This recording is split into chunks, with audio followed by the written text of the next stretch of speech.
사순절 둘째 주간에 하나님께서 우리에게 주시는 말씀을 신약성경 빌립보서 2장에서 함께 봅니다.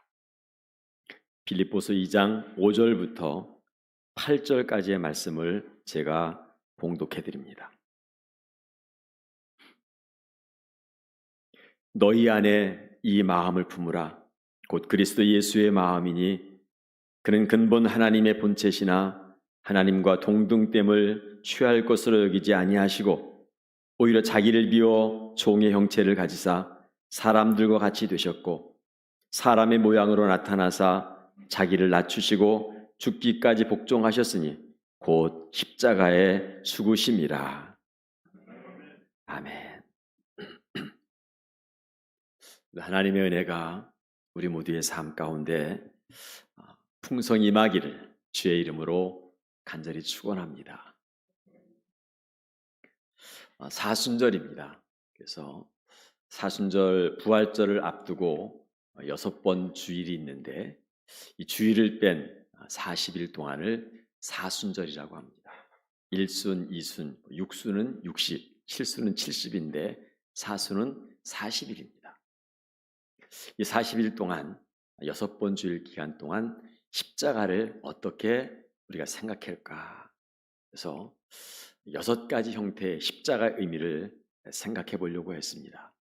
지난주에는 이 십자가 속에 사랑이 담겨 있는 사랑의 십자가를 한번 생각해 봤습니다. 오늘은 십자가를 지셨던 주님이 순종하지 않으면 질 수 없었는데 이 십자가 속에 담겨 있는 순종의 의미를 생각하면서 십자가가 나와 어떻게 연관이 될까? 난 어떻게 십자가를 지는 생활을 할까 하는 것들을 살펴보려고 합니다. 저도 나이를 좀 먹은 것 같아요. 노예 안에 목사님들이 한 130명 되는데 제 위에 선배 목사님이 3명밖에 없어요. 제가 노예 어른이 됐어요. 마음은 청춘인데 나도 모르게 이렇게 시간이 지날수록 위치가 그렇게 되더라고요. 늘어가는 게 하나 있는데 삶을 해석해 보는 거예요. 근래에는 제가 이제 목사가 되고 나이가 먹다 보니까 양쪽 극단에 치우치지 않고 중간의 입장에서 왼쪽에 있는 사람도 이해를 하고 오른쪽에 있는 사람들도 보듬어 주면서 전체가 살 수 있는 게 어떨까라는 중도적인, 여러분 그리스도인들은 그런 해석이 정말로 필요합니다. 우리가 사상과 신념, 개인의 생각들이 있지만 그리스도인이라고 한다면 모든 판단의 기준이 성경의 말씀을 통해서 보여져야 돼. 난 이 사람이 좋으니까, 특별히 정치인들에게 여러분 제발 부탁하는데 매몰되지 마십시오. 세상적 기준을 가지고 세상을 이끌어가는 사람들이 어떻게 주님보다, 말씀보다 우선일 수 있을까? 이것처럼 어리석은 게 없어요. 여러분의 신앙생활을 열심히 기도하고 말씀 듣고 할 때마다 해석하는 능력이 있어야 됩니다. 해석하는 능력. 삶은 뭐예요? 삶은 해석이에요. 이것이 쌓여서서 삶을 긍정적으로, 소망 가운데, 기쁨으로, 감사함으로 해석을 하고 실제로 그 마음을 누리며 살 수 있을 때 신앙인의 성공적인 모습이 있어요. 근데 난 죽었다 깨나도 어떤 색깔이나 어떤 고정된 관념이나 이런 것들에 빠져서 안 됩니다. 말씀이 우선이어야 합니다. 그런 의미에서 오늘 순종의 말 어떻게 할까? 순종이라는 말이 여러분 정말 듣기가 좋잖아요. 보기도 좋고 듣기도 좋고. 그런데 순종이라는 말은 엄청난 부담이 있어요. 나이 드신 분들은 순종을 말하면 기분이 좋지만 젊은이들은 순종을 말하면 그 좀 약간 부담이 돼요. 고개 숙이고 무조건 맹종하고 따르고 시키면 뭐 이런 형태예요. 오늘 성경 말씀 속에는 예수님이 그 하나님 앞에, 자기의 말씀 앞에 자기를 복종하셨다. 죽기까지 복종하셨다라는 표현을 써요. 이 말씀을 생각하면서 우리가 어떻게 순종을 할까? 기독교 영화 가운데 순종이라는 영화가 있어요, 여러분. 못 봤죠?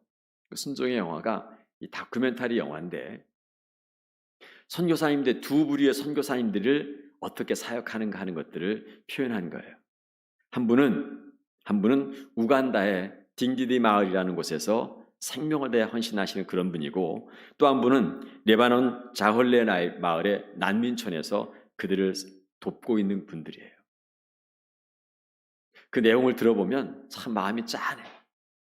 근데 그 순종이라는 영화 가운데 이러한 찬송의 가사가 있어요.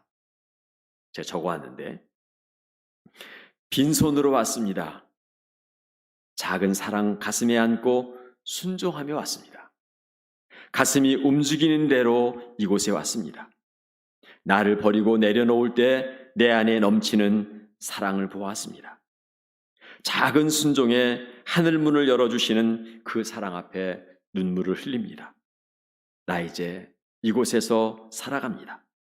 당신의 사랑 나누며 한 줌의 흙이 되기를, 이곳에 나를 묻고 내 생명 다할 때까지 떠나지 않습니다.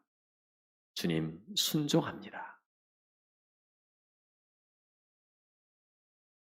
한 선교사님은 여자 선교사님인데 아버지의 뒤를 이어서 선교의 바톤을 이어받았는데 젊은 시절에 얼마나 아버지를 원망했는지, 왜 아버지는 이런 데 와서 사람 같지도 않은 사람들과 저들을 섬기면서 평생을 저렇게 살까? 난 죽었다 깨어나도 아빠같이는 안 살 거야. 어느 순간에 자기가 아버지의 뒤를 이어서 아버지가 섬기던 그 일을 하고 있어요.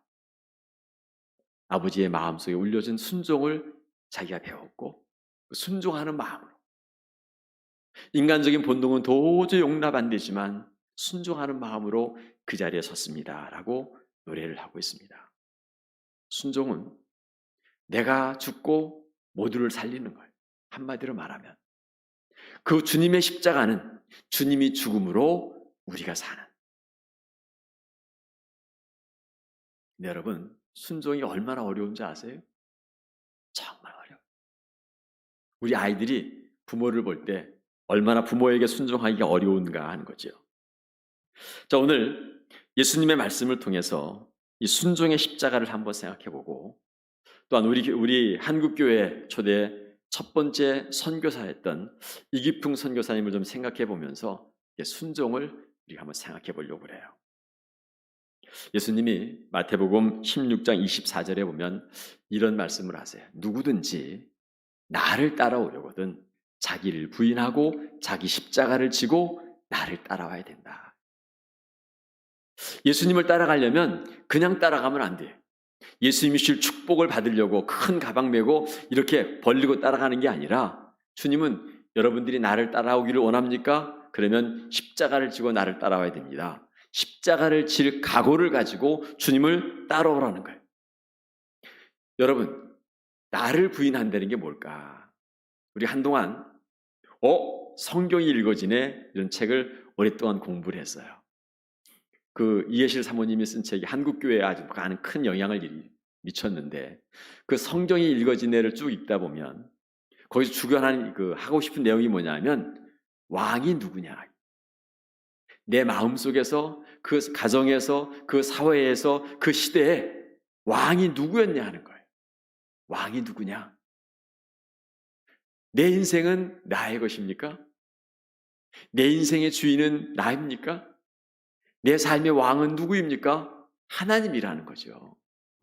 하나님. 그래서 내 인생의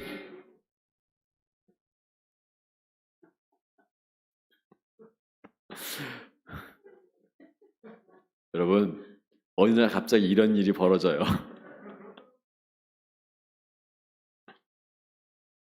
우리가 얼마나 연약해요. 이 전기 트러블 나는 소리 하나에 그냥 간이 콩알만해지잖아요. 우리 아무것도 아니, 사실 아무것도 아니. 죽고 사는 게 경계가 아무것도 아니. 저는 목사라서 거리를 누리는 특권 중에 하나가 뭐냐면, 이 죽음의 경계를 자주 경험한다는 거예요. 중환자실에 아니면 시신을 옆에.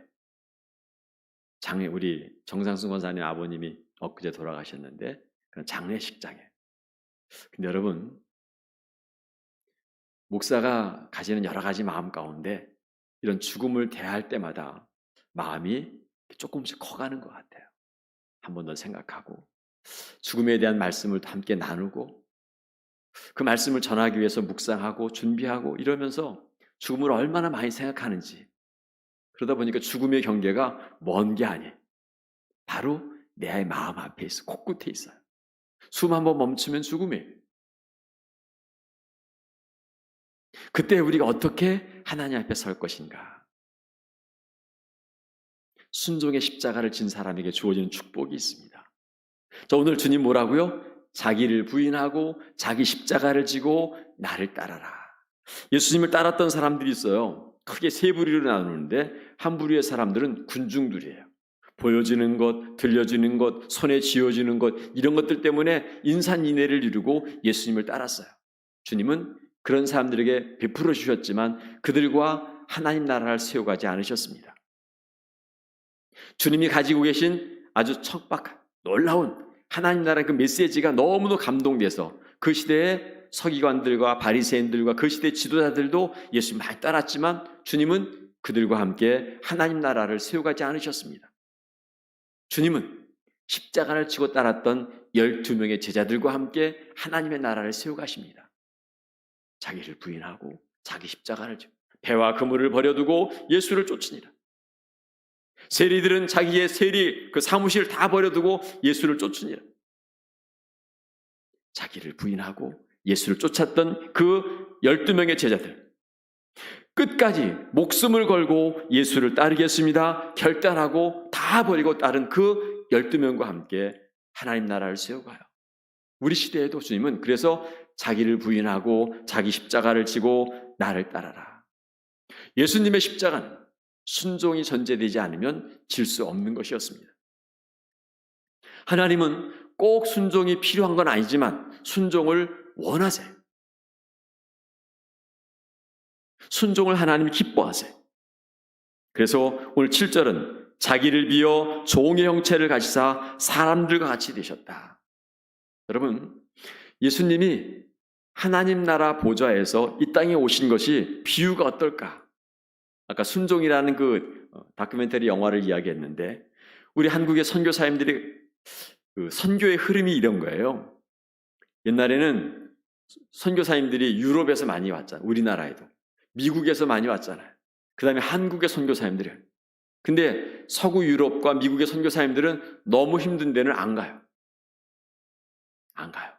그래서 이분들이 너무 힘든 데는 개척하지도 않고 뚫고 들어가지도 않는데 한국의 선교사님들은 왜 그런지 몰라요. 아무튼 그들이 안 가는 곳만 찾아가. 지구 끝에 오지 중에 오지만 찾아가. 그렇게 했는데 그러면 여기서 먹고 마시고 삶의 문화의 풍성함을 누리고 자랐던 사람들이 어느 날 갑자기 그 속에 들어가서 먹고 잠자고 하는 것 자체가 정말 고통스러운데 그곳에 따라가는 거예요. 순종이 아니면 설명이 안 돼요. 그런데 우리 한국의 선교사님들이 이 인천이나 서해 도시에 살던 선교사님들이 지구의 가장 끝 오지 그곳에 가는 것과 하나님 나라 예수님이 이 땅에 오시는 것과 비교 자체가 안 된다는 거예요. 주님이 오시는 것은. 제가 여러 차례 이야기를 했지만 제가 청년 시절에 부흥 강사 목사님이 그런 설명을 하면서 제가 마음이 와닿은 적이 있어요.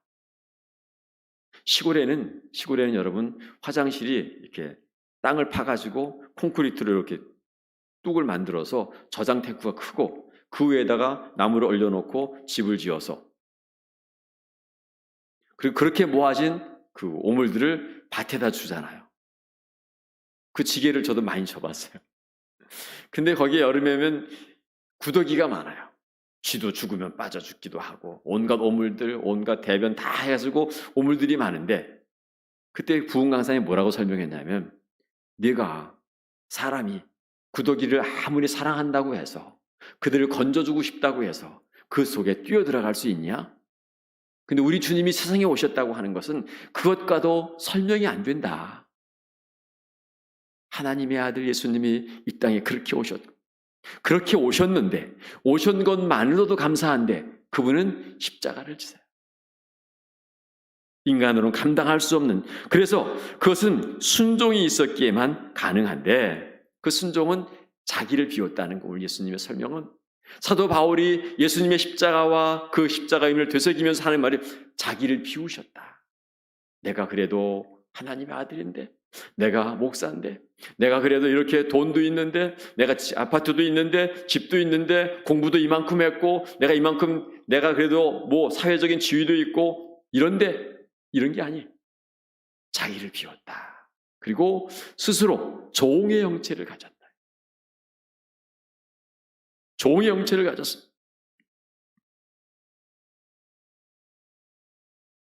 존 비비어라고 하는 목사님 쓴 책 가운데 영적인 무기력 깨기 이런 책이 있어요.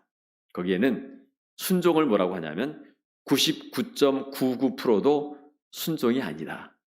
100%가 돼야 비로소 순종이다 그래. 10가지 가운데 9가지는 불순종하고 9가지 순종하고 하나 빼놓으면 순종 아니라는 거예요. 100에서 99번에 순종하고 하나를 불순종하면 이미 불순종이라는 거예요.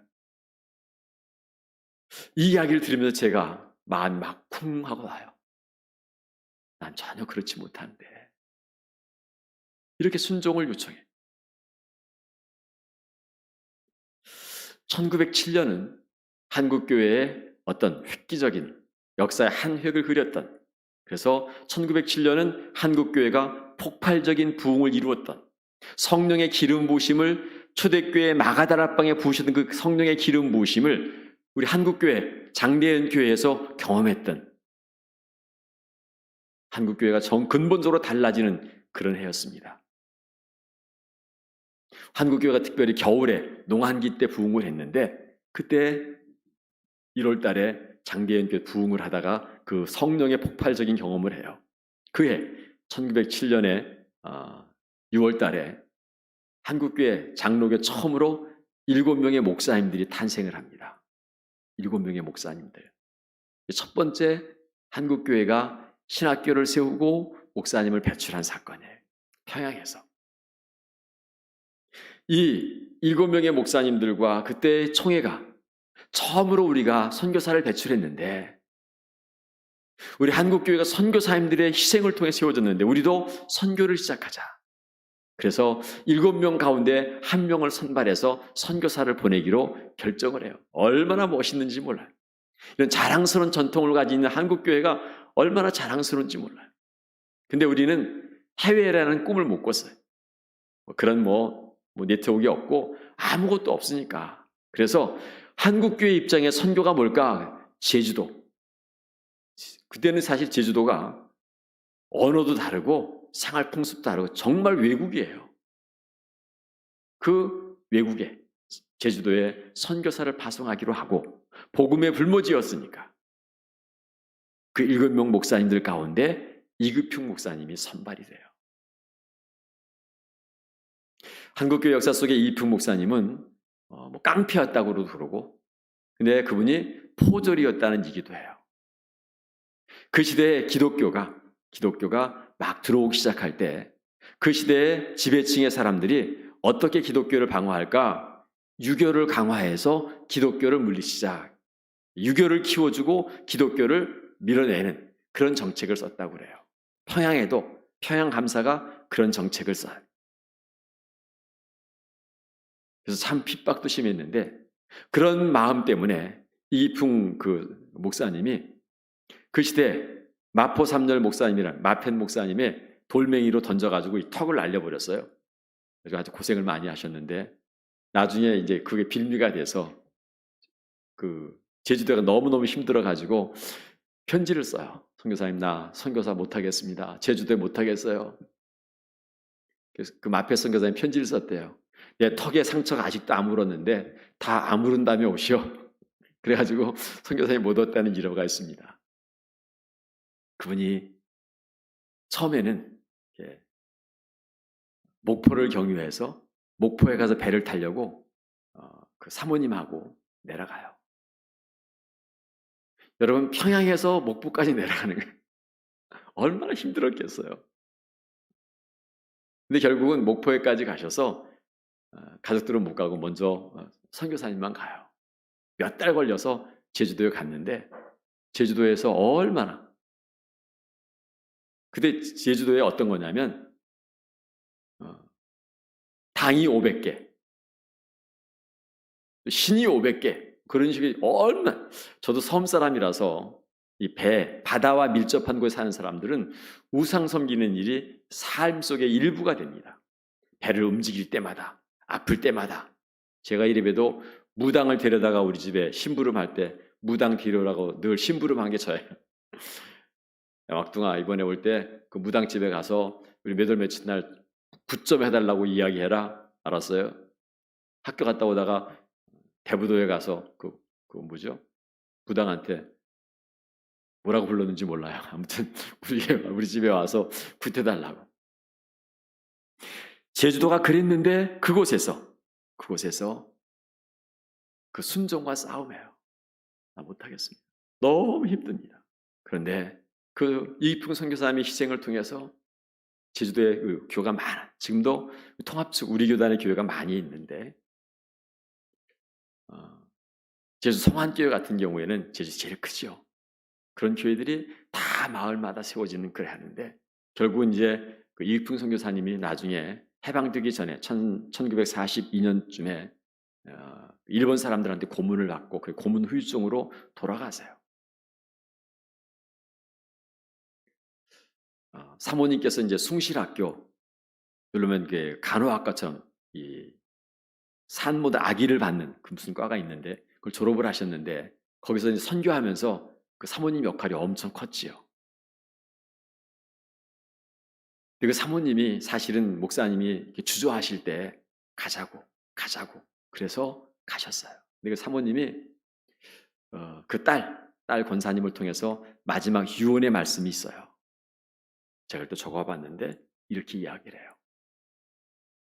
세상과 짝하지 마라. 5분 이상 예수님을 잊어버리고 살지 말라. 열심히 교회를 봉사하고 섬겨라. 주님의 종은 하나님 다음 가는 분이시다. 주의 종의 가슴을 아프게 하지 마라. 목사님의 가슴을 아프게 하면 미리암과 같이 벌을 받게 될 것이다. 상대방이 네 인격을 어떠한 방법으로 무자비하게 짓밟고 천대와 멸시를 하더라도 십자가에 달리신 예수님만 바라보며 끝까지 참아라. 네가 세상을 떠난 후에 심판대에서 예수님께서 판가름을 해주실 것이다.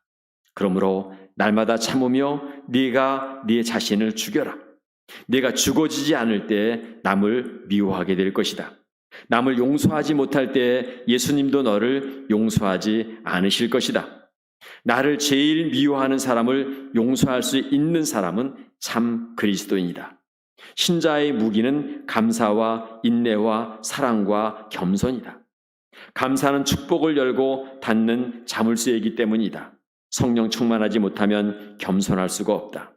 겸손하지 못할 때 성령님은 너를 외면하실 것이다. 제일 무서운 것은 신앙의 교만이다. 너는 교만하지 마라. 엄마가 목사님 사모님께서 목사님 일찍 돌아가시고 그리고 자기 딸에게 유언처럼 교훈처럼 들려주신 말씀에 목사님께도 사모님께도 그런 순종이 아니었으면 한국교회의 아름다운 전통이나 제주도 선교의 열매나 맺어질 수가 없었다는 것이요. 자, 다시 예수님께로 돌아와서 예수님이 40일 동안 공생애를 시작하기 전에 40일 동안 금식 기도를 하세요. 금식 기도. 근데 금식 기도가 끝난 다음에 기도를 못하게 방해한 게 아니고 금식 기도가 다 끝났어요. 40일. 근데 그 시점에 마귀가 찾아와요. 그리고 이 예수님의 공생의 사역을 하지 못하도록 이 마귀가 시험을 걸어서 넘어뜨리려고 해요. 시험이라는 게 있어요. 하나님의 일을 할 때 시험이라는 게 있어요. 하나님의 말씀이 있고 세상에 내가 있는데 나를 부추겨요. 너 하나님의 아들이잖아. 이렇게 시작이 되죠. 마귀가 제일 처음에 마귀에게 예수님이 찾아와서 너 하나님의 아들이잖아. 이 떡이 배고프잖아. 이 돌멩이가 떡이 되게 해봐. 여러분, 짝퉁이라는 말이 뭐예요? 짝퉁은 가짜가 진짜 행세하는데 이 가짜하고 진짜하고 구분이 잘 안 되잖아요? 구분이 잘 안 돼요. 우리 왜 속냐하면 가짜하고 진짜가 구분이 안 되는 게 가짜가 진짜같이 보이는 거예요. 마귀의 유혹은 가짜이면서 진짜처럼 우리에게 속삭여요. 여기에 넘어지면 실패해요. 이것을 극복하면 내가 인정을 받아요. 그러니까 세상에서 우리의 앞을 가로막는, 순종하지 못하게 하는, 넘어지게 하는, 실패하게 하는 어떤 일들이 내게 있을 때 그것이 시험이라고 하면 시험을 통과하면 내가 성공하는 거예요. 그러니까 이 시험은 하나님을 의지하면 누구나 다 이길 수 있는데 내가 하나님을 의지하지 않고 내 힘으로 해보려고 하다 넘어지는 거예요. 이 시험을 통과하는 게 뭐냐면 순종이라는 거예요. 말씀에 순종하는 거예요. 자기를 비우는 거예요. 자, 보세요. 마귀가 유혹할 때 오늘 성경 말씀은 그런 과정을 겪은 예수님을 비유하면서 첫 번째, 바울이 예수님의 십자가를 지었던 사건을 관해서 자기를 비워. 여기 보면 첫 번째, 하나님과 동등됨을 취할 것으로 여기지 아니하셨다 그러잖아요. 예수님이 하나님과 동등됨. 근데 하나님 나라의 존재로서 역할을 그렇게 취할 것으로 여기지 않았다. 내가 취할 수 있는 게 있어요. 1등의 자리가 있어요. 모두의 존경을 받는 자리가 있어요. 그러나 그 자리에 연연하지 않고 그 자리를 던져버렸어요. 하나님과 동등됨을 취할 것으로 여기지 않아요. 여러분, 순종은 그렇게 내려놓지 않으면 내 명예, 내 자존심 이거 내려놓지 않으면 순종이 절대로 불가능하다는 것이고, 두 번째, 자기를 비워 종의 형체를 가졌다. 하나님과 동등됨을 취할 것을 여기지 아니하셨고 자기를 비워 종의 형체를 지었고 그리고 사람의 모양으로 나타나세요. 하나님께서 사람의 모양으로. 이 마음이야 비로소 순종의 마음을 가지고 십자가를 칠 수 있었다는 거예요. 십자가를 칠 수 있었다. 그래서 모든 사람들에게 우리를 넘어뜨리고자 하는 마귀의 시험이 있지만 그 시험은 믿음을 가지고 순종의 마음으로 나아가면 그것이 내게 이것이 하나의 통과 의례. 시험을 통과하면 정금같이, 시험을 통과하면 그리스도인으로서, 시험을 통과하면 하나님이 기뻐하시는 모습으로, 시험을 통과하면 세상을 죽어가는 생명들을 살려내는 모습으로 우리가 변해질 수 있다. 이스라엘 백성들이 여러분, 주보에는 맨 첫 번째 성경 설교의 요약에 나왔는데 이스라엘 백성들이 광야에서 나와요. 40년 동안 과정을 거쳐요. 그리고 약속의 땅에 딱 들어갈 때 첫 번째 여리고라 하는 성이 딱 버티고 있는 거예요. 40년 동안 지치고 지쳤어요. 근데 잘 쌓여진 성이 있고 성을 지키는 군사들이 있고 여기를 어떻게 통과하지? 근데 하나님께서 모세를 통해서 뭐라고 하냐, 여호수아를 통해서 뭐라고 하냐면 이 성을 돌라는 거예요. 하루에 한 바퀴, 6일 동안 한 바퀴씩, 마지막 7일은 7바퀴. 아무 말하지 말고 그냥 돌기만 해. 아니, 이게 얼마나 황당해요. 우리가 칼과 창을 가진 것도 아니고 싸우면 우리 훈련받지 못한 오합지졸에다가 싸우면 질 텐데 상대방은 잘 쌓여진 그 성 안에서 좋은 무기를 가지고 우리를 지키고 있는데 어떻게 하지? 근데 하나님은 뭐 승리의 비결을 말해주도 않고 그냥 이거 하면 이긴다 뭐 그것도 아니 그냥 돌으라는 거예요. 돌다가 그 안에 있는 군인들 성질을 건드려 가지고 그게 뛰쳐나와서 우리를 죽이면 어떻게 해? 근데 돌래요. 하루 돌고 자요. 그걸 6일 동안 여러분 무슨 마음이 들었겠어요? 하루에 한 바퀴 돌고 또 한 바퀴 돌고 얼마나 큰 시험이 있어요. 근데 이스라엘 백성들이 여호수아의 지도를 따라 그렇게 순종을 해요. 첫째 날, 둘째 날, 여섯째 날, 그리고 일곱째 날. 근데 마지막 날 말씀대로 고함을 한번 지르라는 거죠. 근데 그 고함 소리에 여리고성이 무너져요. 여리고성이 무너지고 그들은 여리고성을 열고 약속의 땅 가나안에 들어가는 거잖아요. 우리 앞에 그런 여리고성이 얼마나 어떤 데는 건강의 여리고성, 돈의 여리고성, 명예의 여리고성, 도저히 무너질 것 같지 않은 그런 여리고성 같은 것이 있어요. 그 여리고성을 무너뜨릴 수 있는 게 뭐냐 하면 순종하는 것. 하나님 말씀에 순종하는 것, 믿음으로 나아가는 것. 자기를 비워 사람의 모습으로 죽기까지 복종하셨던 것처럼. 삶은 여러분 해석입니다. 십자가 속에 어떤 의미가 담겨 있을까? 다양한 의미가 담겨 있지만 지난주에 말씀드린 사랑이 담겨 있어요. 그러나 그곳에 순종의 의미가 담겨 있어요. 우리가 사순절 기간 동안 순종을 배우자는 거예요. 다 순종해보자. 자꾸만 고개가 들려지고 자존심이 세워지고 폼 잡고 싶고 이런 마음들. 하나님 앞에서 내가 죄인됨을 고백하면서 순종의 마음으로 서면 그 순종의 마음을 주님이 기뻐하시고 그 시험을 통과할 능력을 더하시며 시험을 통과한 후에 승리의 기쁨을 얻게 하실 줄로 믿습니다. 그러면 십자가를 통해서 순종의 의미를 되새겨 보십시오. 순종이라는 단어를 가슴에 새기고 믿음으로 사시면 하나님의 은혜와 축복하심이 여러분의 삶 속에 부어질 줄로 믿습니다. 그 은혜가 사순절 기간 동안 우리 모두에게 풍성하기를 주님의 이름으로 간절히 축원합니다. 기도합니다. 하나님, 십자가를 바라보면서 다시 한번 그 속에 담겨 있는 하나님의 사랑, 도저히 감당할 수 없는 그 고난 앞에 말씀이었기에 순종했던 주님의 사랑, 우리 기억하게 하시고 우리도 하나님 말씀 앞에서 순종할 줄 아는 믿음을 주셔서 순종함으로 시험을 이기고 순종함으로 고난도 이기고 순종함으로 사명을 감당하는 사람으로 살게 해 주옵소서. 예수님의 이름으로 간절히 기도하옵나이다. 아멘. 아멘. 네, 감사합니다.